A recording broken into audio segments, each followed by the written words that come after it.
this is the problem. Now if I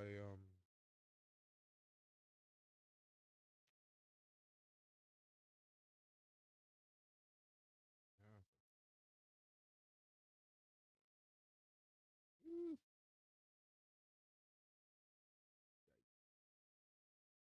is this really the whole stream?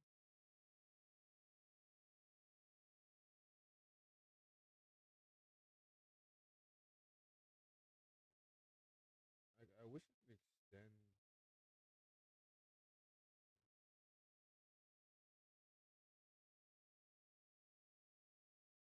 Okay, well, so right now we're gonna react to the two videos I wanted to watch.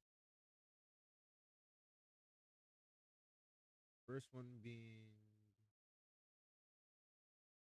the about the Duke lacrosse accuser, the woman that accused the kids on the college campus, and apparently came out. The 2006 Duke lacrosse rape. She just came out recently saying she lied. So I thought that would be interesting to check out. So we're gonna see that now. Here we go. Case, you know that phrase, highlighted how unsupported accusations and blind acceptance by a politically motivated prosecutor and media pressure could create a nationwide firestorm. The three young men accused of the rape had their lives turned upside down. They were arrested, indicted, and punished in the court of public opinion. The case was actually later dismissed. And now, almost 20 years later, their accuser says she lied about the whole thing. Steve Harrigan is live in Atlanta with 12 years. Dang. She cooked their lies for 12 years. When you get accused of that kind of stuff and it goes on for that long, that really messes you up. That's why I don't play with people with that stuff. I tell people you cannot play with that kind of thing. That can really mess someone up. With more details, Steve. That's right. This admission certainly is a long time coming. It goes all the way back to 2006, 18 years ago, at a house in Durham, North Carolina, a party by the Duke lacrosse team, and a stripper, Crystal Mangum, said she was raped by three Duke lacrosse players. Now, yesterday, for the first time ever, she says that never happened. She made up the story. Oof, that is awful. I testified falsely against them by saying that they raped me when they didn't, and that was wrong. I wonder what took her so long to admit this. After 12 years? Like, what was she doing? And I betrayed the trust of a lot of other people who believed in me. Mangum was speaking from prison where she's serving a 14-year sentence for murder. The case itself, 18 years ago, got national attention. The three white students from an elite university were prejudged as guilty by the national media, by their own university, and by the prosecution. The DA involved eventually got disbarred for withholding crucial DNA evidence. And the president of Duke, Richard Broadhead, suspended the three students and ended the lacrosse season. Eventually, after the dismissal, the three students settled a lawsuit with Duke and the president for an undisclosed amount. Back to you. All righty. Thank you very much for that. This was something that was shocking at the time, obviously. It was this accusation, Harris, of this mass rape. And now, part of her explanation was that she did it because she wanted to feel validated. And this goes back to the idea of victimhood, the romanticization of victimhood, that you mean something if you have been attacked or have had a hate crime committed against you. And that's why she did it. She was, in prison for the 2013 murder of her boyfriend, whom she stabbed. He died 10 days later. Whoa. Whoa, she was in prison for stabbing her boyfriend? Like, how would and she got away with this for 12 years and everyone thought she was fine? Like, that's crazy. A sentence of 13, I think, to 18 years for that. Is this what do you think makes her come back 20 years to admit what we all felt we knew, which that it was not true? Well, why this moment? Like, I understand she's in prison for murder. And I understand that a lot of prisoners who are behind bars find faith and so on and so forth. But she's known all along that she ruined the lives of 3 human beings, young men at the beginnings of their dreams. How do you live with that every day if, in fact, you have a conscience that guides you to apologize to the world and you know it's going to end up beyond that podcast all over the place? I mean, I still think she's self-serving. I don't know what else to think about her. She hasn't convinced anybody. She could have told anyone, look, I made it up. I'm not strong enough to say it, but I don't want those young men to go to prison. She's 48 years old. That could have dawned on her a decade ago. That could have dawned on her 2 decades ago. But it didn't, so I'm left with not really believing her. I just know that she lies. She's telling me she lies. How do I know she's honest? You can't reason with unreasonable, though. You have to remember, she actually tried to kill all of her children before she even killed her boyfriend. I mean, she lit the house on fire with her 3 children in it. It gets worse. So she then tries to kill her kids?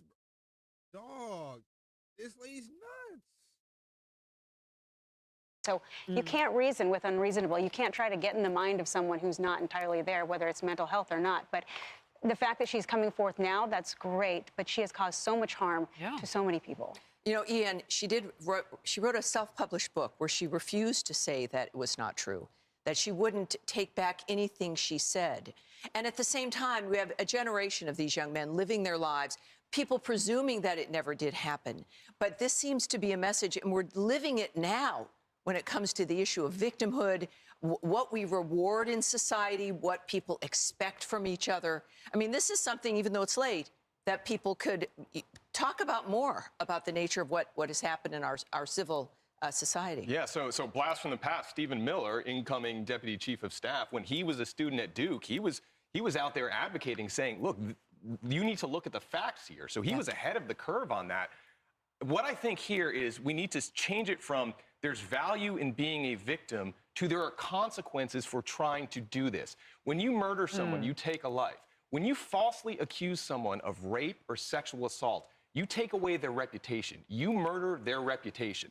There need to be criminal consequences going forward for this kind of behavior because you are destroying lives when you falsely accuse somebody of rape and sexual assault. You know, people are thinking about the issue of even perjury, but though that statute of limitation. I always thought that. There's no way you can be out here falsely accusing somebody, then you get proven wrong, and then you just get to walk away like nothing happened, like smacking off the dust off your elbows, you know, like Achilles. Yes. Is gone at this point. And as a lawyer, it's interesting because Nai Fong was disbarred. The decisions made in this entire process were obscene. She cost the lives and the careers of so many people in this, and I'm so glad that you brought up the fact that she should be held criminally liable. I don't think it's too late. There's no statute of limitations on that, considering the fact that she's just now coming out admitting that she lied. She destroyed not only the lives of these 3 men who had these bright futures. They were Duke University. Do you know how hard it is to get into that school? How hard they worked, how hard their parents worked in order to afford to pay and send them to that school. You don't really recover. You will never recover. Their lives are forever destroyed. I mean, their legacy finally is going to be cleared, but it's a little too late. And she should be held criminally liable. And, you know, for the Democrats and the left in general, perhaps it's time to have people feel validated by supporting them to make them successful. One other thing, remember, this is 2006, which is well before the Me Too movement, and this is such a step backwards for all the real victims that are out there, and somebody should make an issue of it. All righty. Coming up, Whoopi Goldberg accused Robert. There's that. And the other video, well, that's 27 minutes. Yeah.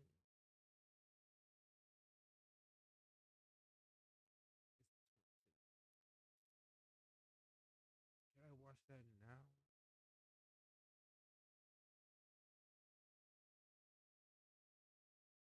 So I just ripped into Honkai Star Rail. You thought Wuthering Waves was gonna get a pass? Wrong. Oh yeah, this guy's gonna be hard on Wuthering Waves. Have you seen his channel? He's a total Kurobot. You guys clearly don't know me. So basically, this guy, for this video, I've seen some of his videos from when Tecto reacted to him. And he has some very questionable, some takes on like Honkai, And then I mean, some of them I understand, like the the dialogue stuff.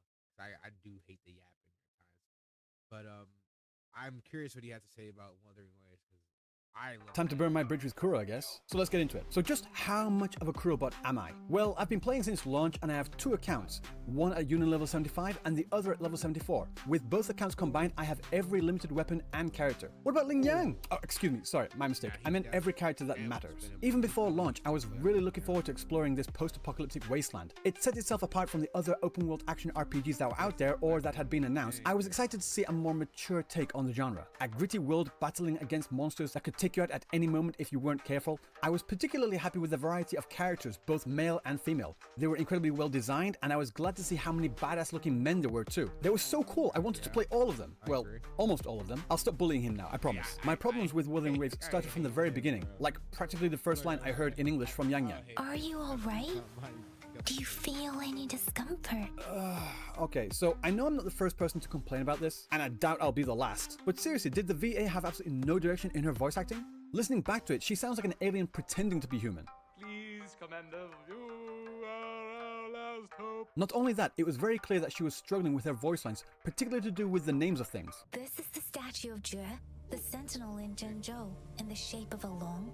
One particular word she said sounded the same. Huang Long, Huang Long, Huang Long, Huang Long. I was sure they used the exact same clip and just forcibly inserted it after the fact. I actually compared the waveforms, and even though they did sound very similar, they weren't in fact the same.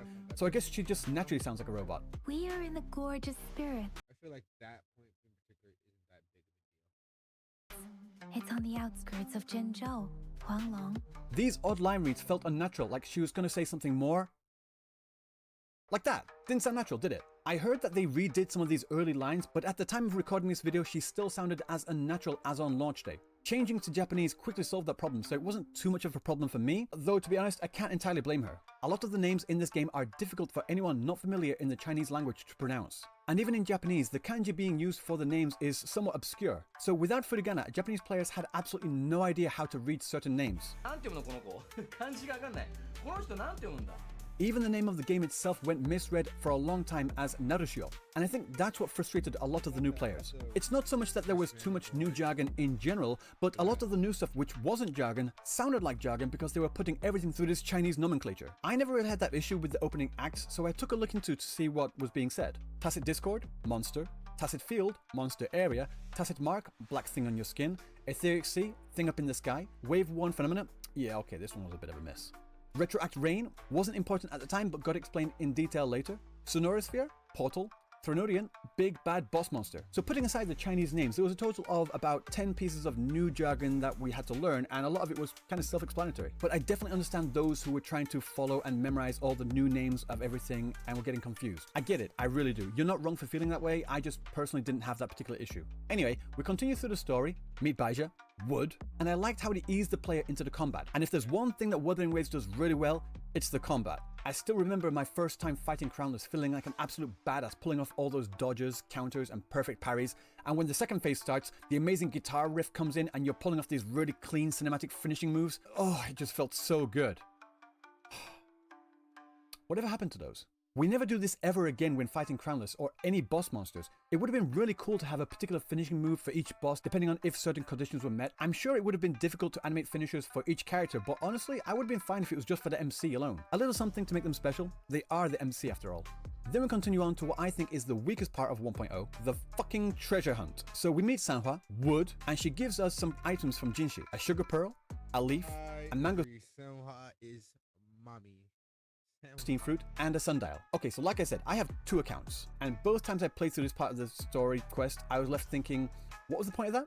We were told to go out and find what the meaning behind these items is, but in the end, we weren't even the ones to find out most of the information. The sugar pearl, Baizha finds out off screen. Sundial, Mortifi fixes it. And the leaf, Baizha and Yang Yang just tell us. 3 out of 4 things were done for us, and the 4th thing was just us going to a harbor to be told that they get imported. Okay. Apparently that was supposed to tell us how the people of Jinchou lived or something. And at the end of it all, when we asked to find out what the point of it all was, Jinshi says, An emergency forced me to leave, and I only had the time to prepare some tokens for you.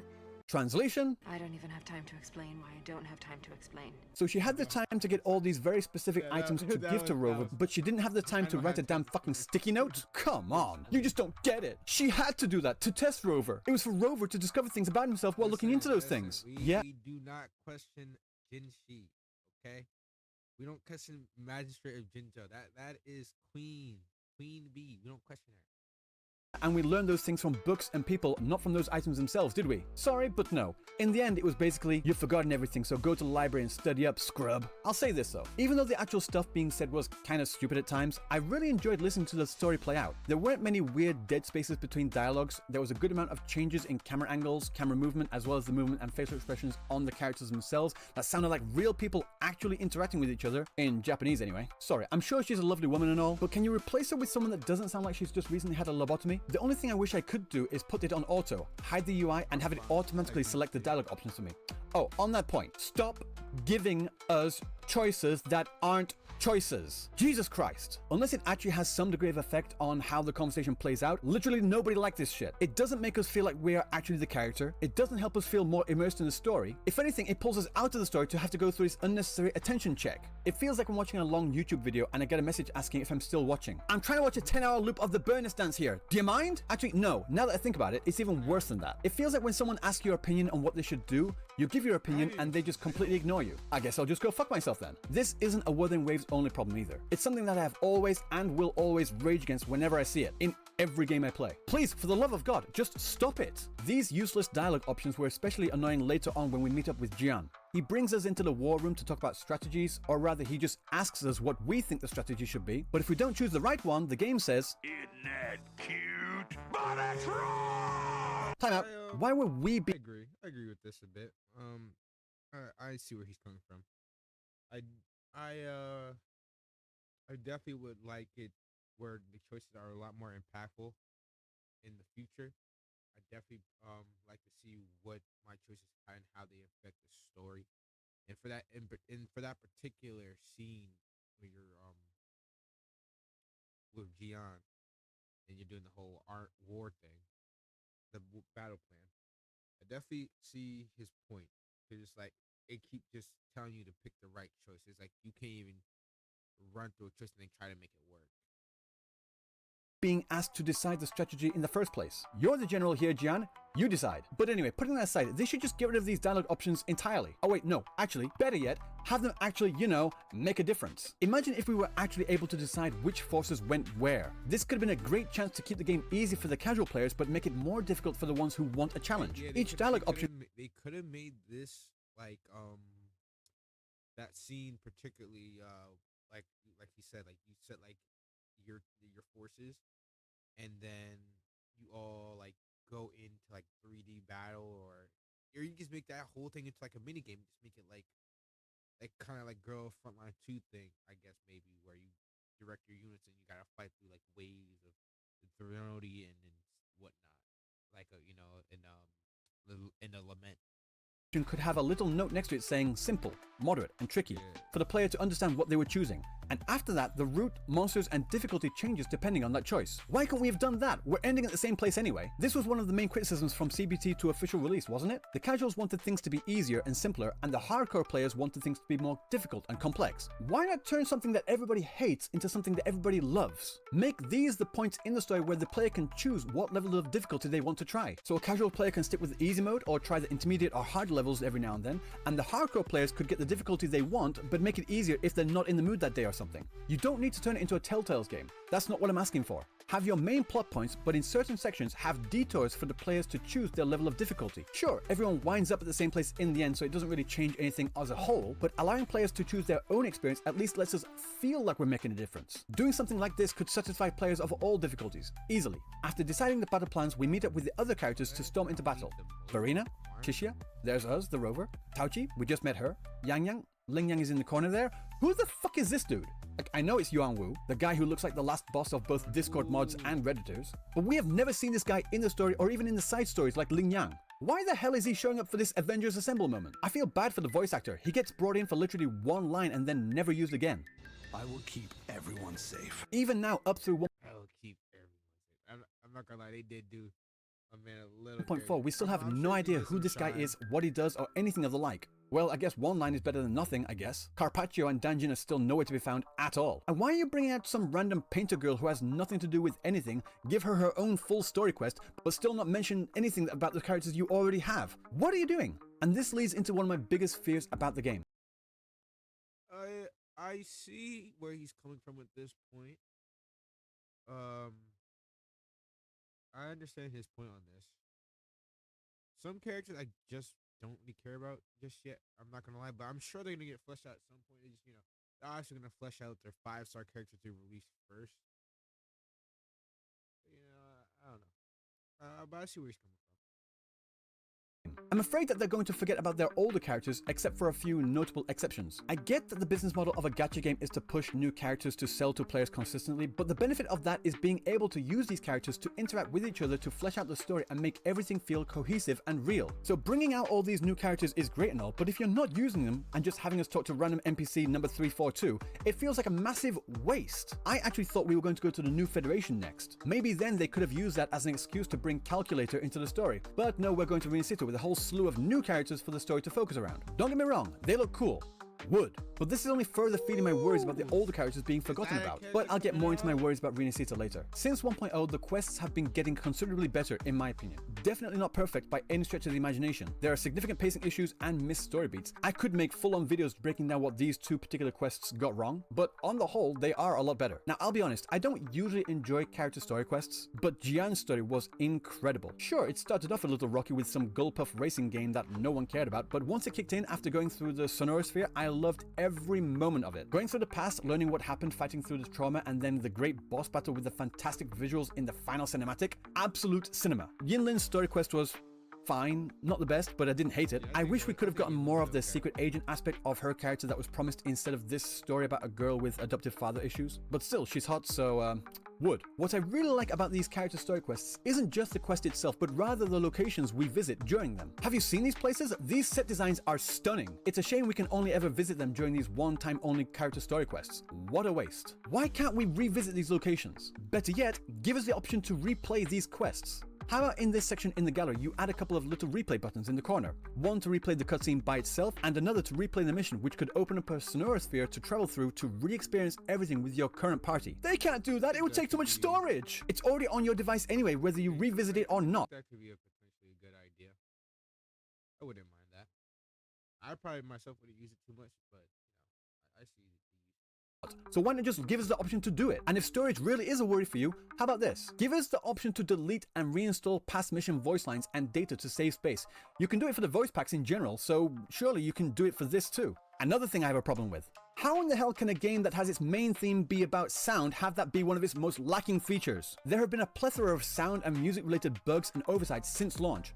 Even now when I'm fighting through a tacit field, each time I clear a wave, the battle music restarts from the very beginning. You don't notice it much when your characters aren't leveled, but once you've got a relatively decent Zhang Li Yao and he's digitally shredding through all the mobs, you hear the same 10 seconds of battle music over and over again. And that's not just for the tacit fields either. In the overworld, mobs die so easily, I never get past the initial build-up, if there even is one. Sorry guys, but the battle music for the Central Plains just isn't good. Especially when it's one of the largest areas in-game, we tend to hear how not good it is all too often. The other overworld battle music is better, yes, but it takes far too long to get to the good part, and by then everything is already dead anyway. The battle music for the bosses are pretty good though, for the most part. But I have a quick question. Why did you nerf your already great songs from CBT? For example, the Impermanence Heron had one of the best boss battle tracks in the game, and I was really looking forward to experiencing it for myself. How shocked was I to find out that not only did they change it from the Heron to one of the worst overworld bosses in the game, but not only that, they completely nerfed the song. What do you mean nerf the song? How do you do that? Here, listen to this.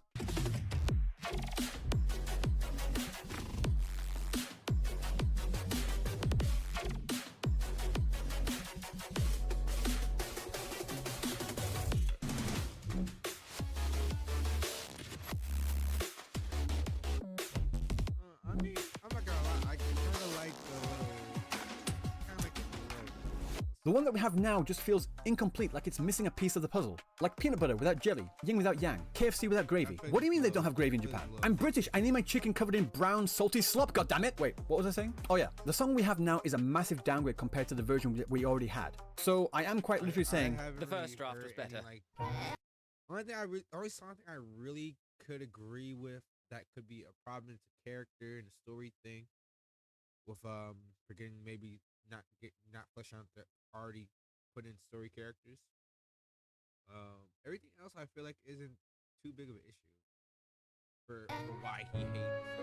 I know what happened though. They got feedback saying that the players wanted the combat effects to sound punchier, and they did in fact do that. But the problem was that they could only improve it so much. So what they also did was bring down the impact of a lot of the music to make that difference more distinct. And this all connects back with what I was saying earlier about the other characters and locations not being used. Kuro, you spend all that time designing these great characters, great locations, and great music, but do absolutely nothing with them. From a business perspective, you're basically wasting resources right now. The way to fix these particular issues is give these characters actually some attention, first of all. Let us replay cutscenes and quests, and add a damn CD player with a library of all the music we have unlocked so far. Then we, the players, can choose what we want to listen to in the overworld. Just so we're clear though, I don't think the CD player should be usable during story or character quests because the music is a very important part of the storytelling experience. But in the overworld though, if I want to listen to Crownless's insane guitar riff while zipping around Jinzhou, that's my business. Yes, I know it would take away some of the audio character from the locations, but you know what you can do then? Turn the CD player off? Maybe? Now it's time to address the elephant in the room. Gathering wives. Okay, so where do I stand on this? Honestly, I'm not a fan. Now before you come at me with your pitchforks, just hear me out. What I mean is that I already have dozens of other random gacha games with generic cookie cutter OP protagonists that the entire world revolves around and are loved by his harem of beautiful waifus of varying styles and massive personalities. I don't need another. Right now I think there are 3 different groups out there. Some people see the harem and like it, some people see Give Snowbreak a look-see, because those waifus are the harem and don't like it, and there's another smaller group of people that don't see the harem at all. They have some reason or other for each character. Yang Yang, she's just really caring. She cares for everyone like that. Yinlin, she's just a seductress using her looks to get what she wants. Changli, she's heard so much about Rover from her master, so to her, it's like meeting a superhero. Shorekeeper, she's just very devoted to the cause. She respects Rover like a father figure. Camellia, she's just interested in Rover because he's strong, nothing more. And the fact of the matter is that these people would be right in thinking that way. Those are all valid interpretations of the character. That's actually cap. Camilla is not just interested in Rover because he's strong, nothing more. If you do the current event right now, she literally says, "Oh, if I can have you alone one day on the island, just you and me." She wants to fuck. Like, what are you talking about, bro? Like, I'm not gonna lie, he's kind of silly on that. Characters. However, for those out there that see this something more or want to see this something more, there are things in-game which validate their belief that these characters are romantically interested in Rover. Personally, I'm in the see the harem and don't particularly like it category. Sorry, it's just the way I feel. We don't need to have every girl we meet be almost instantly wanting to jump on Rover's tacitite dick as soon as they meet him. On top of that, there's been a significant lack of new male playable characters since launch. And that isn't a problem in itself. If a game marketed itself as primarily having female... We know what game we're playing, bro. We're playing gacha games. It's always about the waifus. God, Nick. Characters, you would sound like an idiot for asking for more male characters. You don't play Love and Deep Space and complain about the lack of female characters, do you? No, that would sound weird. Yeah, so what are we saying right now then, brother? The problem is though, in 1.0 there were 6 guys and 10 girls to choose from. That's a ratio of 3 to 5. Not equal, but understandable. So many of us were under the assumption that they were going to roughly keep that ratio going forward. They even showed us characters that have a lot of players eager to play them, such as Zipper Crotch Boy and Mr. Anal Bead Necklace. Since then, we've had Jinshi, Changli, Zheja, Zhang Liao, Shorekeeper, Yohu, Camellia, and now Lumi is coming up. So out of 8 new characters, only one of them is a guy, and he was free. And on top of that, the animations are getting wilder and wilder. How in the hell does Little Miss Itty Bitty Titty Committee over here have more jiggle physics than Changli or Baizha? Robin, what do you think? You grab a man's balls, his heart will follow. Yeah, that makes sense, but I don't want it in Wuthering Waves. But that's just the way it is in Gacha. Yes, I know, I don't care. Gacha has always had fan service like this. Yes, I know, I don't care. Gacha OPs are always loved by the main cast. Yes, I know, I don't care. What are we crying about? You know what game you're playing. What you're saying is... You a Taurus? You a Taurus? Yep. No, I've been playing gacha games since they first became mainstream here in Japan. That was funny as shit. You a Taurus? You a Taurus? I'm talking about Puzzles and Dragons and Monster Strike. You know, the gacha games that actually had a gachapon animation that actually defined the genre. I also have 2,000 login days on Fate Grand Order. Yes, I know I have a problem. Someone please send help, I need it. I never got into What I'm saying is, gacha is a monetization system. That's how these games make money. Gacha has absolutely nothing to do with the amount or level of fan service. Even modern titles like Cookie Run Kingdom are gacha games. No fan service there, unless you're jerking off to Blue Slushy, in which case, seek help. Also, would. I'm kidding. some I'm not saying I cookies, they don't made like a little fan bit of service, fan I just don't want it in this Every game. game At least not this much anyway. Just because I enjoy spring onion in my ramen doesn't mean I want it piled on. Why are all my analogies about food? Am I hungry? We have enough of these Gooner gacha games already. I should know. Those games market themselves as being horny jiggle games meant to be played with one hand. And when I want to play one of those games, I'll go do that. Again, it goes back to marketing and how they present themselves. Any new player might see an ad for Wuthering Waves and think, oh, that looks like a cool combat game, let's check it out. And then when they play it, they have a harem of walking jiggle physics around them all. All right, come on. I feel like he's gassing and love it. The jiggle physics is really like it's really not that crazy. Like they're attractive women. Okay, it's a gacha game. Almost every gacha game has attractive women in it, bro. Almost every gacha game has some level of jiggle physics. God forbid let this man see ZZZ with all their crazy animations. Cause golly, he's talking about harem this, harem that. At least you got something in this game to play. Like most gacha games now barely even have men in them anymore compared to like they were still pretty fresh back then, you know? Now gacha games are getting big and now it's just like come on, like what are we saying here? And then it's like all these girls play great. Bloomy's fire, Yinlin dope. All these women are great. All of them. Times, a lot of regular players might get turned off by that, and I don't want that to happen. There are a lot of characters in Wuthering Waves that I think regular players are turned on by.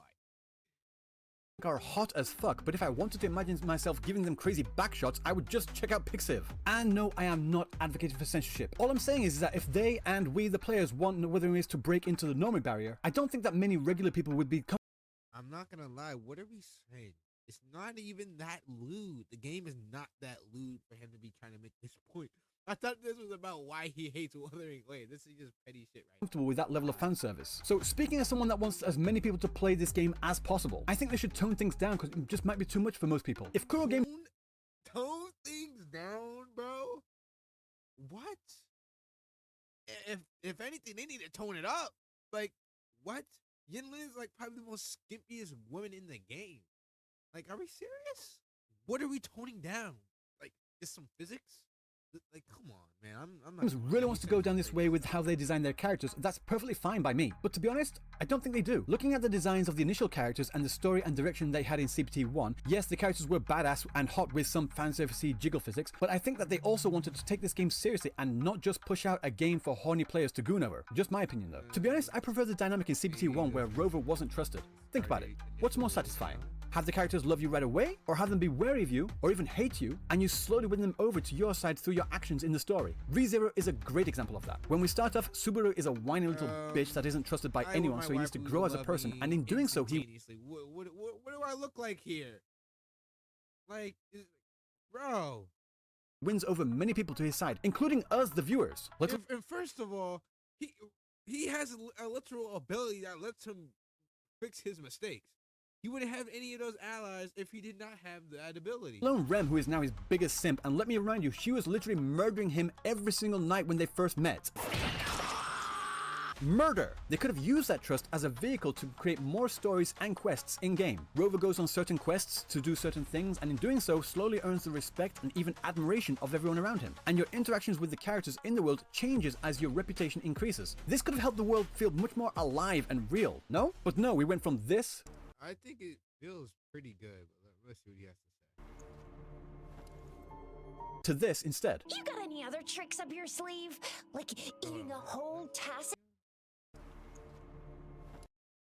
Hold it, don't move a muscle.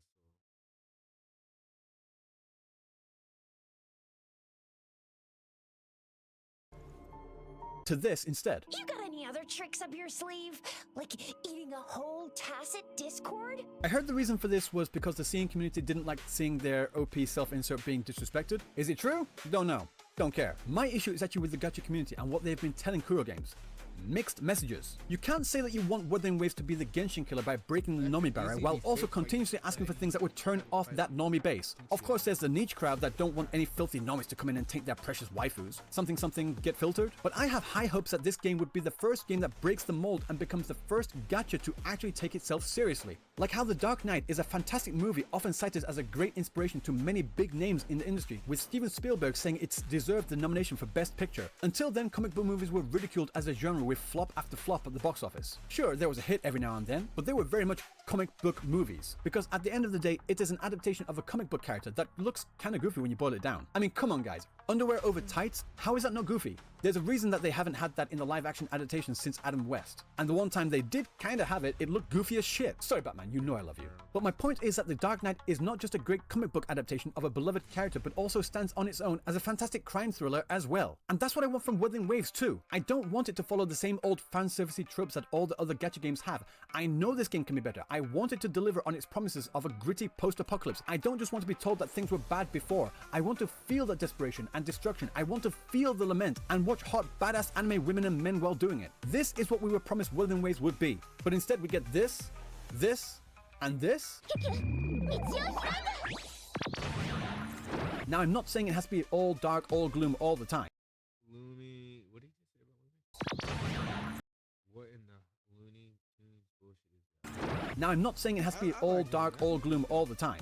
I get the point that you can't feel the lows without experiencing the highs, but my point is I don't think we've really experienced the lows yet. I think just by looking at the current map, you can see what I'm talking about. I took the map and divided it along the borders for each region. I then got how many pixels each area has and then calculated how much as a percentage those regions are of the map in total. These numbers aren't completely perfect as there are some areas underground, etc., but I think they're a decent representation. Currently, we have two distinct regions which really lean into the cataclysmic post-apocalyptic vibes we were promised. Northfall Barrens and the port city of Guizhou. But in total, they add up to just less than 30% of the explorable area as a whole. And this area is supposed to be the frontier standing guard against the looming tacit discord crisis. Jinzhou is also the most recently established city too, so we can reasonably assume that all the other areas in this world are bigger, more fortified, and therefore even more peaceful than this, right? Just our first glimpse at Rinascita and it already has everyone calling it Fontaine. It's bright, vibrant, colorful, peaceful, and even has tacit discords that don't seem to be a threat. If I wanted to play Genshin, I'd go and play... Well, I'd never really want to play Genshin. Let's just get that first up. That's just first. But if I did want to play Genshin, I'd go play Genshin. I really hope this is a fake out. Like I said, I get the argument of experiencing lows to really further appreciate the highs, but personally, I think it's just a little too early for Rinascita. We really should have gone to the New Federation first. Calculia is waiting for his story quest after all. But I don't know. We'll just have to find out what Rinascita is.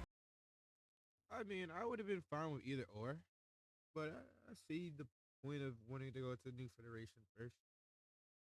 Actually like when it drops in January. Also, for those interested in my pull priority, Zani, Carlotta, Brandt, Phoebe, Rochia, after all. But I don't know. We'll just have to find out what Rinascita is actually like when it drops in January. Also, for those interested in my pull priority, Zani, Carlotta. Wait, bro, you're going way too in January. fast. Also, for those interested in my pull priority, Zani. Bro, he's going way too fast. Actually like when it drops in January. Also, for those interested in my pull priority, Zani. No, Johnny. If she's fun to play, maybe. Phoebe. It all depends how they play. Zani possibly because she's hot, and then also maybe how she plays. Zani, Carlotta. I'm Carlotta. I that's who I'm pulling for. That's who I need. I love Carlotta fucking Bobby with that rifle. She's the next banner, I think. Brandt, Phoebe, Rochia, whatever. Yeah, I might go for her too. In that order, fight me. I know they got feedback in the CBT to make the world more bright and vibrant. I get that.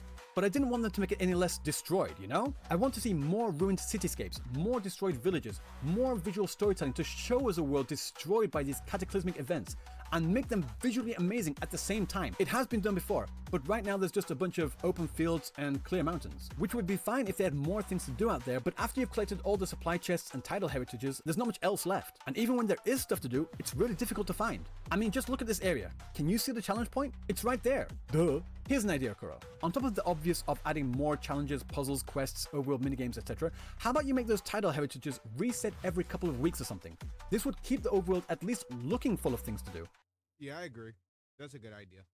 That's definitely a good idea because I already feel like I'm getting slowly to that point where it's like once you explore mostly everything, you get everything. The only way for you to get like Asterite is like through the tower and in events. And make the mobs guarding them a lot stronger too. Of course, I would love more Asterite, I mean, wouldn't we all? But I know that would actually break the game and they would make Neuron literally zero money. Instead, how about making these drop a bunch of materials?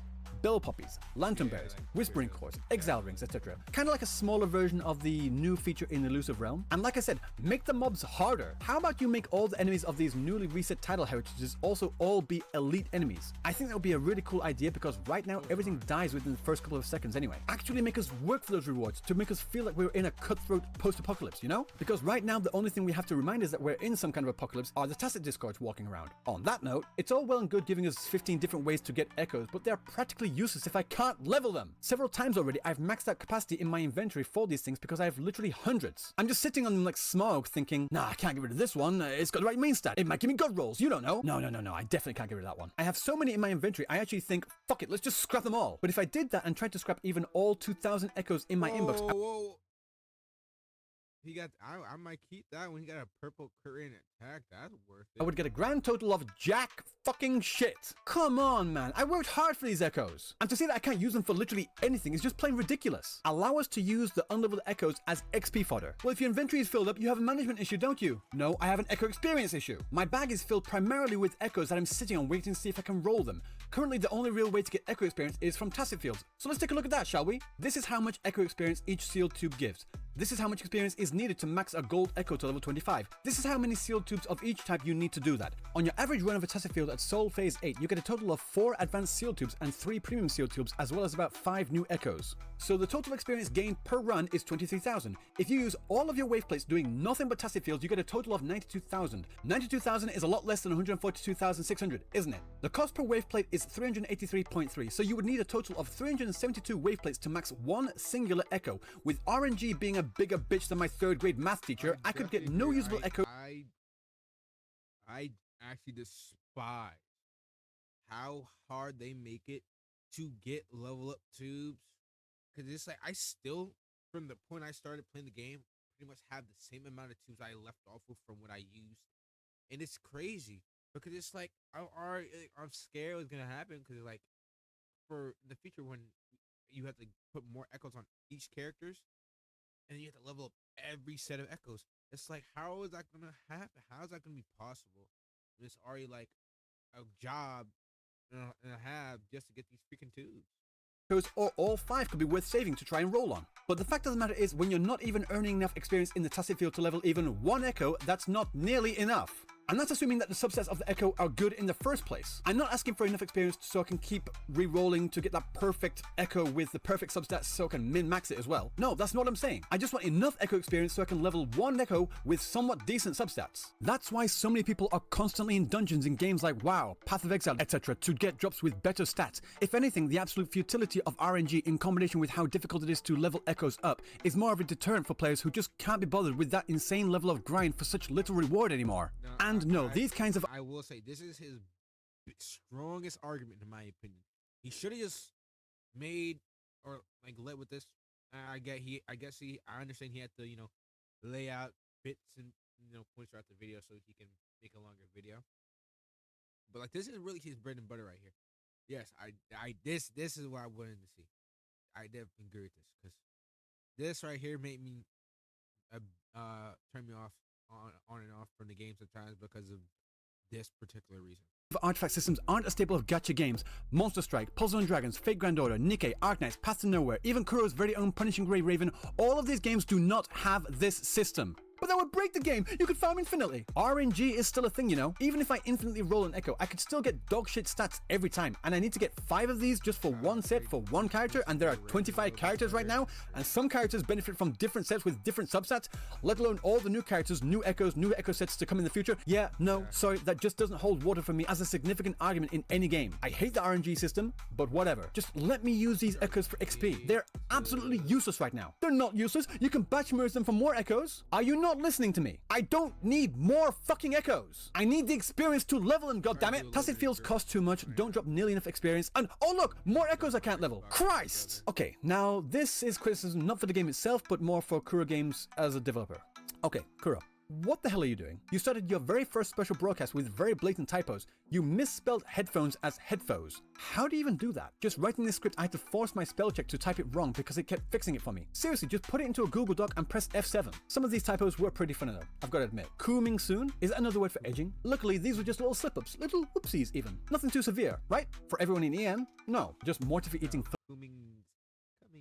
I guess. But for us in Japan, we had an absolute fiasco with the Jian weapon banner. The TLDR is, the description was wrong on what the weapon does, so many people who spent money to pull for it felt ripped off. The backlash was so bad, it almost killed Wuthering Waves over here in Japan. And here's what happened. The translation for this weapon was wrong. JP got angry. They said they'd refund everyone for the pulls. JP was happy. They leaked the email addresses of everyone who applied for the refund. JP got angry again. They then gave 10,000 yen as compensation. JP was happy. They then didn't refund the pulls and said go talk to your credit card company. JP got angry. Again, all in the space of just a few days. From the outside, I felt like I was watching Sideshow Bob step on the rakes.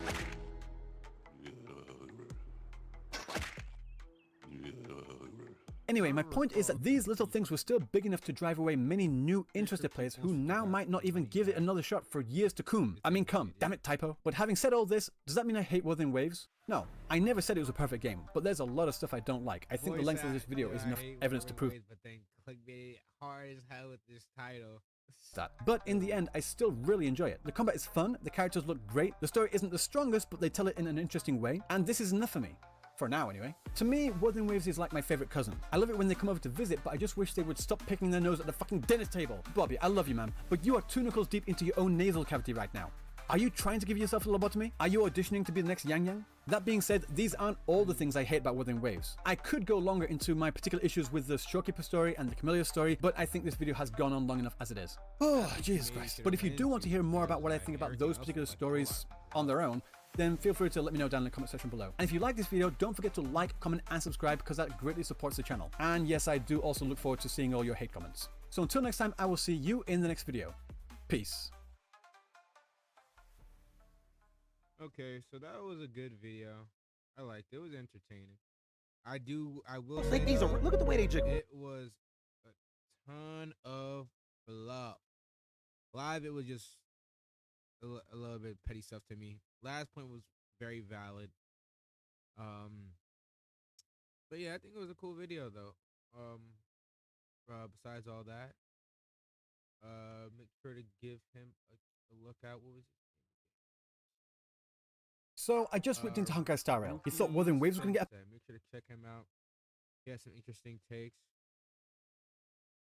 But now we're gonna get into I guess I'll draw for like a couple minutes. I was supposed to have been drawing, but it's like I'm now about to get on my brother soon, so do finish this sketch real quick and then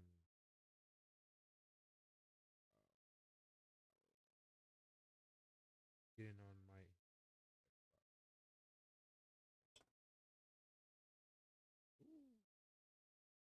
la la la.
Very good.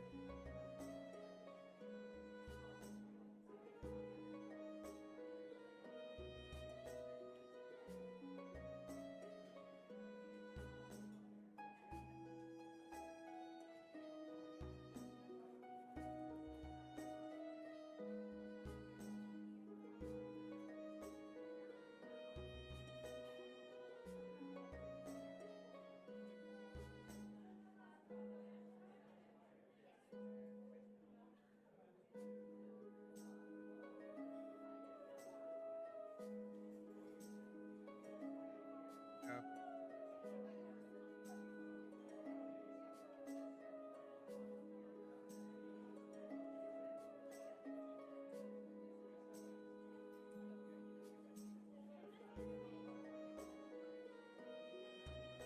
Yeah.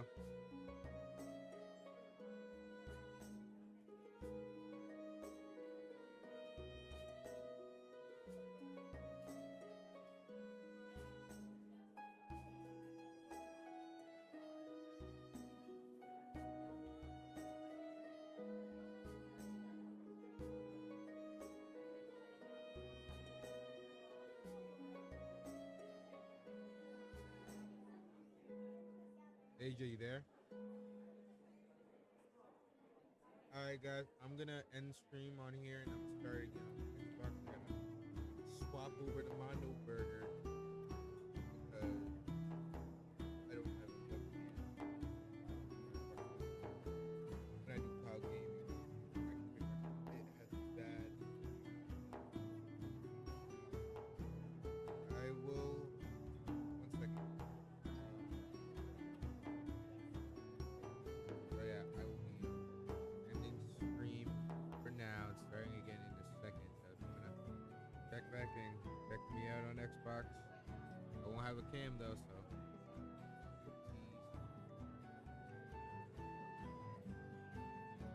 for now, but I'll see you there. Ending stream.